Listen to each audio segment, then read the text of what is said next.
We are following some developing news right now in Fairfax County. Just 2 hours ago, a judge sentenced former Fairfax County officer Wesley Shifflett to 3 years in jail. Thank you for being here with us. I'm Lorenzo Hall. And I'm Simone D'Alba. He was the officer who chased after Timothy Johnson for stealing sunglasses. This was 2 years ago.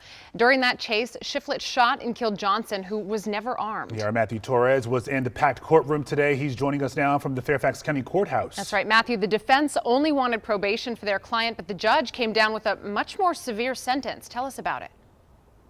Simone, that's right. And the mother of Timothy Johnson telling me before this hearing that a one-day sentence would have been enough for her.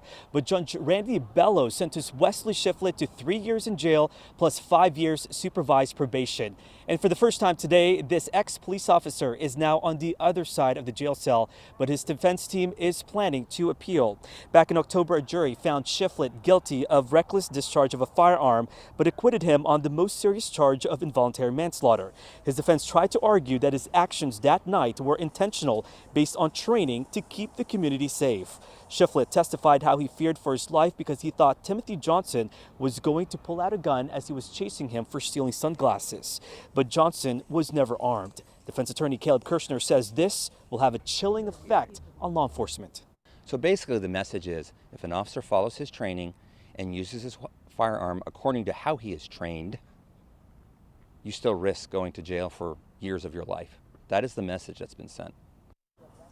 And prosecutors argued Shifflett was reckless when he fired his gun in a dark, wooded area, giving no warnings and showing disregard for other people's lives. Prosecutor Janice Sand says if he had paused for a few more seconds to wait on other officers to show up, this would have resulted differently.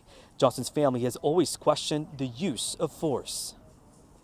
This is a victory for everyone, and I don't say victory in any kind of loose term because it will not bring our son back. But I do want to acknowledge that this is historical and unprecedented, and for that I am grateful.